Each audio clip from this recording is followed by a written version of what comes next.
How's it going? Can you hear me? Yep, you're good. How's it going, man? Pretty good. How are you? Good. Looks like you're in a break room right now. Yeah, yeah. I'm at our late model shop. Okay. So what's up with you on a Tuesday after Darlington? Um, Not a whole lot. Been did our post race stuff yesterday, and then been working at our late model team at their shop last couple of days, a little bit. So what's the vibe at the 8 team after getting second place at the track Too Tough to Tame? Um, they've been excited. We've been just our whole group is pretty excited right now. I think we're all having a lot of fun working together, and we're really kind of gelling as a team a little bit. We got off to a little bit of a slow start, had some issues here or there, some stuff on my end and some stuff on pit road, different things, and really the last couple of races we've been pretty good. Obviously, won Martinsville, ran second at Darlington, and was in the top 2 or 3 at Talladega when we had a car go down. So things are good right now. So I didn't realize until I guess they mentioned it on the broadcast towards the end of the race when you're mixing it up there for the lead. That was your first time to Darlington. So what was it like strapping? I mean, you've been doing it all season, going to tracks you've never been to, but Darlington's its own animal. So, like, what was it like strapping in for that race? No qualifying, no practice, just shoot off into turn one. Well, actually, so I haven't watched it come back completely yet, but I actually had ran Darlington in Xfinity car. I think it was 2016. I drove for Obaka Racing, actually, their last second deal. And, we ran mid to the back of the pack, but it was a good experience. And, over the course of the years, I've had a couple of those opportunities here or there to do things like that. And that's the reason why I did them, because you just never know what, you never know what will come your way. And I got to run a whole race for those guys, or majority of a race. And here we are 5 years later, where I'm racing an Xfinity car with no practice or anything. So I think it was a good experience. How much from your experience, in 2016, how much of that translated? How much of that helped you 5 years later in much different equipment? Yeah, I mean, I think I had a general idea of what the track was going to be like. For me, I think, I've just noticed so far that, the anxiety of rolling out there for the first time is a lot less when you've actually felt the place for the first time. It's very unusual feeling to pull out of the pits on the track for the first time and know that you're starting the race, and that's going to be your first lap at speed. So in anything. So, a couple of these places, I mean, we had a little bit of practice at Daytona. I had raced Homestead. I've raced at Martinsville, obviously, so some of those I've noticed have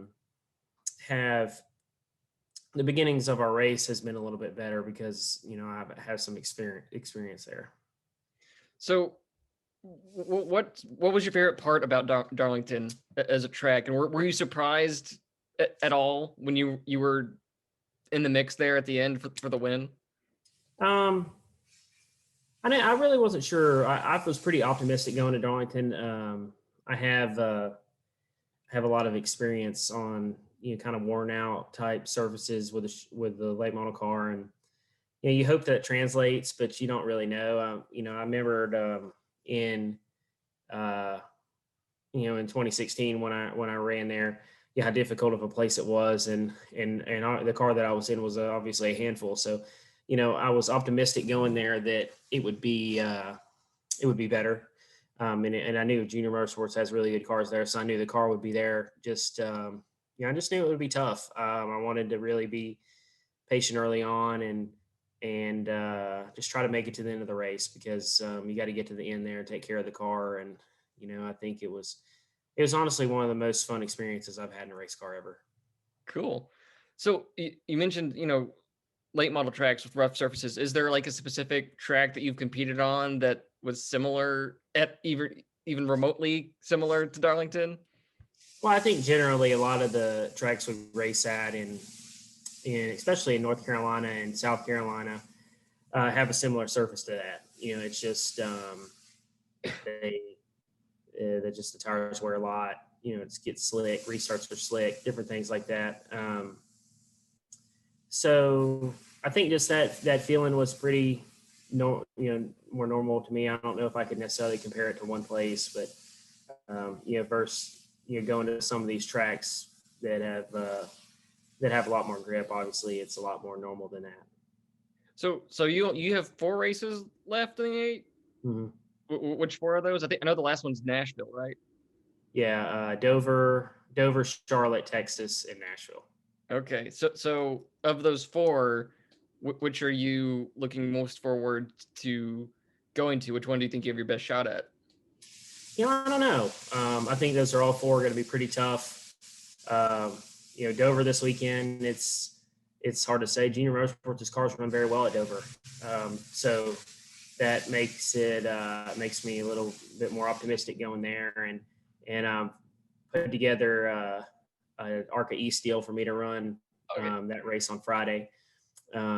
So that'll be a good experience. I mean, that's going to be an opportunity where I don't believe that winning is going to be the goal. I think the goal is going to be to run all the laps in hopes that it improves the Xfinity effort on Saturday. So like I said, that'll be a good experience for me going to Dover, because I mean, again, I've never been there and I've never been to any of the tracks remaining. So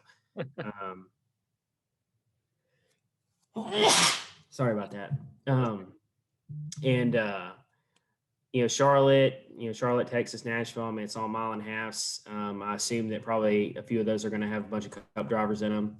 That's going to make it more difficult. So it's going to be tough. A couple of those we actually have practice, which is going to be, that's kind of, it's going to be different from what I'm used to, even in that aspect. That's going to be another part of our race weekend, and practicing and maximizing practice and making our car better in that. So I don't know. I think we, if we can get some solid runs here to finish out this deal, I'll be happy. So regardless of how those 4 races go and whatever opportunities might arise from everything you've done this year, what will it mean to you to be able to see a Martinsville clock sitting in, I guess, your house or wherever every single day? What will that be like for you? Yeah, this has just been an amazing experience. It was, something that I wasn't ever sure was really going to come, and to be able to do this and experience this has really just been amazing. I think early on I put a lot of pressure on myself, maybe too much pressure on myself, just trying to do good. And it was a little frustrating early on because we just ran into some, like I said earlier, we just had some random issues here and there. But winning at Martinsville was a huge weight off my shoulders. And I think it's going to allow me to race better throughout the end of this opportunity. And, we're hard at work trying to figure out some stuff. Maybe this year, really, when it comes to, the JRM Xfinity program for this year, I mean, there's not much opportunity there right now. But trying to work on some different things here or there, and then, see what we can put together for next year. So where is your Martinsville clock? Where is it going? It's still at Junior Motorsports. I actually have one from the late model stock race there. So the Xfinity one was at Junior Motorsports. It's in the lobby there for a little bit, and it's actually fixing to go home with me. I'm not exactly sure where I'm going to put it yet or what I'm going to do with it. Like I said, I have one, and I have a 1-year-old that is into absolutely everything. So we have to be a little bit more considerate of where we're going to put it, because she will be beating the side off of it if I'm not careful.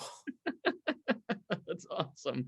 Okay, so you're in charge of the Junior Motorsports late model program, basically, right? I'm a pretty involved. I'm pretty involved in that. I mean, we have a team manager that I worked with that. I think sometimes on that side of the program, I think I receive probably maybe a little bit more credit than I should. When it comes to just my effort with that at the track, it's more my responsibility. But we have a lot of good people in our in our late model program, so I can't really take all the credit. So what's your daily schedule like right now with all the Xfinity stuff and late model? Like how are you? What's a like 9 to 5 day like for you right now? Yeah, it just depends. On the weekends that we race, or like this particular week where we're racing back to back weekends, I'm pretty busy. Like we have a pre-race and a post-race meeting. Um, I try to fit in some time. Basically, I mean, I'm still a employee of the late model team, and I feel like I have responsibilities there that I have to be around here or there, and I spend some time with Josh Wise and in his whole Chevrolet development program. Normally that's on Thursdays. A Okay. lot of us sit down and just speak about the race, talk about the race, coming ahead and different things that we're gonna fight. And that's really like the key things for a week for me. Like I said, I feel in time just trying to work and just help these guys out here. We're running. They've been racing. I've raced some. I think I've raced a late model 4 times this year, but they've been racing with our other driver, Wilcox. I think 8 or 9 times already. So just trying to manage all that. Um, I have a little girl at home, like I said, that I spent in the evenings. A lot of times I'm watching her. So really, all those things keep me pretty busy. Okay. So how did you meet Dale Earnhardt Jr. for the first time? Like what were the circumstances? Yeah, so I was living in Tennessee and actually working at a bank, and spent a lot of time iRacing, Okay. and I was racing back home, and just got to know a little bit of a relationship with him on there. Um, that kind of turned into an opportunity to test a late model car for him. Really, I was just in the right place at the right time. I think they were in a different um, situation with the late model program, kind of deciding what they wanted to do going forward, and I was in the right place at the right time. I think he knew of me, and spoke with me, and for whatever reason he decided to give me an opportunity, and we went and tested at Motor Mile Speedway in Virginia, and the test went really well. That turned into an opportunity to race a couple times, and I really wasn't sure what um, how that was all going to transpire, but it went well. I ended up moving to North Carolina and going to work at Junior Motorsports, and kind of starting this journey. So can you define what a late model is? Because I feel like there's a lot of different categories for like limited late models or super late models. Like what is a late model? What's the Josh Berry definition of a late model? Well, that like you're right. That's a loaded question. A late model, that is a loaded question. Um, our style late model is actually called a late model stock Okay. car, and those type chassis and cars are based basically solely in North Carolina and Virginia, um, and South Carolina. Okay. In the earlier years, that this was a prominent class that developed in the 90s, and it's just mainly to this area, and basically the chassis. I mean, the motors really can't compare much with anything with the motors. I mean, they all have, every late model has different rules and horsepower packages, but the horsepower is similar to less than an Xfinity car or something like that, but it's still a good bit, and the chassis are fairly similar. I mean, it's just there's just less to them generally, but um, the weight of the car, the bodies and everything are all pretty relatively similar to like what the Xfinity package is now, and I think our class, I think, is the closest um, for when it comes to late model. I think this is the closest to what the Xfinity car will feel like. Okay. There's, I could go on and on for hours about all the differences with the late models, but I think late model stock in specific is around here is it's a great path to your higher levels. Okay. So do you own a copy of the Josh Berry lawn service care shirt yet? Yes, they gave me a couple, so yeah, I do have one. Have you worn it yet?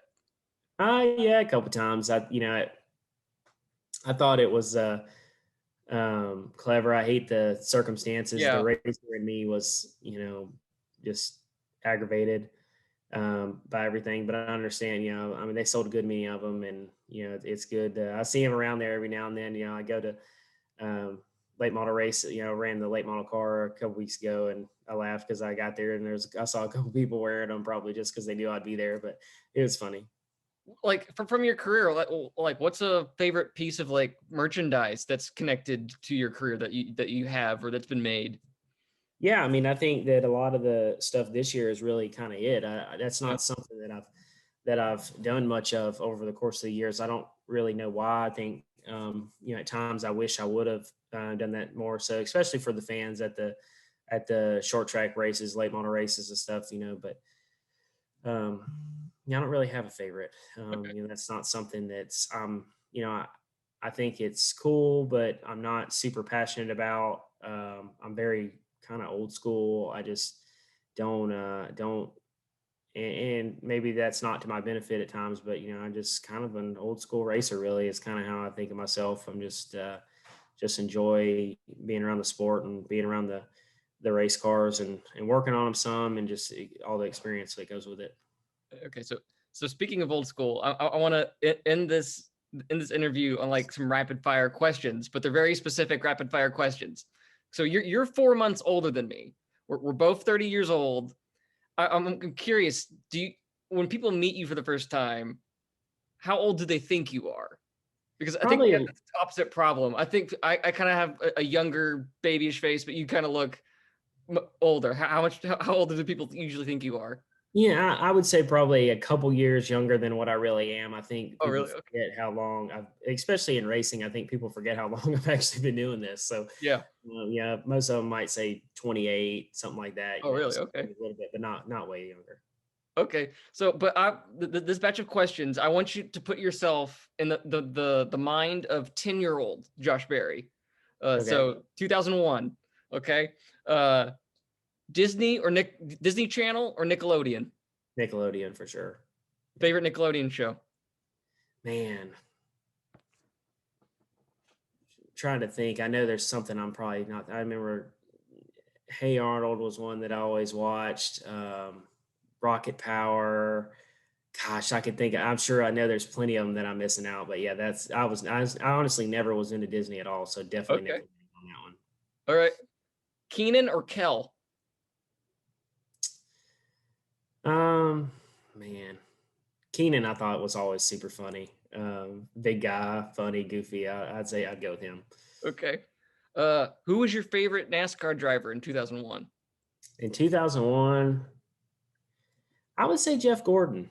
Okay.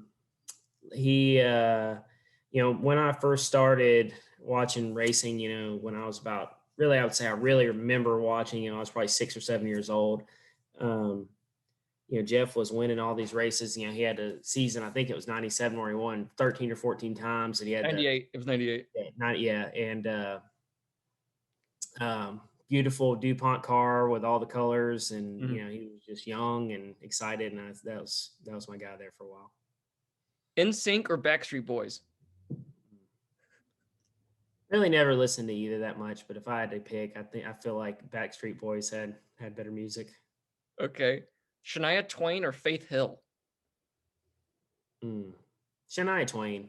Really, I know that, like I said, she had lots of good music, and sometimes my wife turns it on still now to this day. What's your favorite song? Oh gosh, I don't know. I can't. I couldn't tell you the name of it. I just hear them. Okay.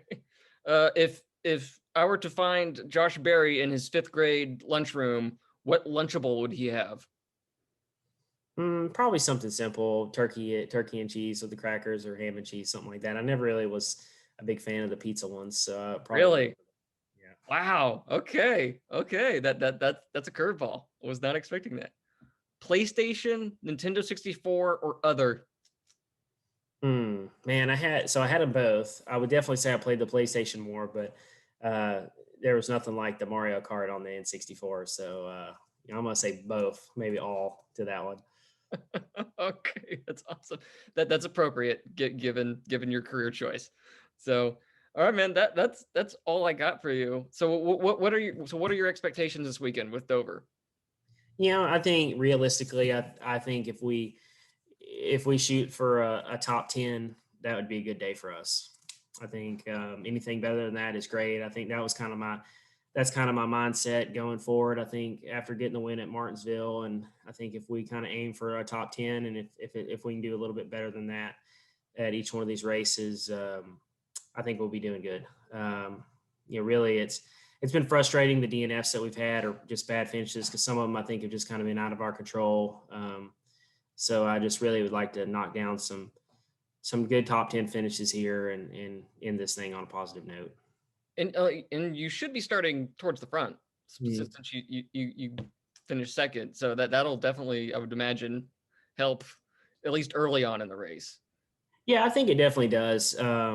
It definitely makes your race a little bit easier. I think that's another reason. Uh, like I said, I worked pretty hard trying to put together this ARCA deal is to try to help that because I mean, you want to be able to capitalize on that starting spot. It's so hard to pass in these races. Mhm. It really, like you saw Darlington, it really took 3/4 of the race for us to get to the top five. And then once we got up there, we stayed up there. So if you can start up front, it always helps. Okay. So are you gonna like keep any memorabilia from your throwback scheme? Are you gonna take home a side panel or anything from that car? I, I don't know. So um, I, buddy of mine, or a guy at Junior Motorsports, a friend of mine, he sent me the pictures of the his all-star car side, Yeah. and Yours. the door panel from this past weekend on top of it. And I was the one that forwarded that to Dale, and he loved it. So I have a feeling that panel will end up in his house, and that's good for him. I mean, I'm sure he'll end up with that one in his shop or his garage or whatever because that was pretty special to him. And so I've got a couple. I've got one off the Martinsville car, Oh, you do? Okay. yeah. So I think I'm good. So do you have like the actual like number panel that you have? What do you have? Yeah, I have a couple of those. From over the course of my career, just some late model stuff and memorable wins in the late model car and some stuff of that. I think a couple here and there. I've been trying to keep some stuff. I don't know what I'm gonna do with it yet, but maybe one day I'll have a place for it. All right. Well, thanks, Josh. Thanks for taking the time out of your day to Yep. talk with me. Good luck in Dover, and have a good day in the late model shop. Yep. Thank you, man. All right. Take care.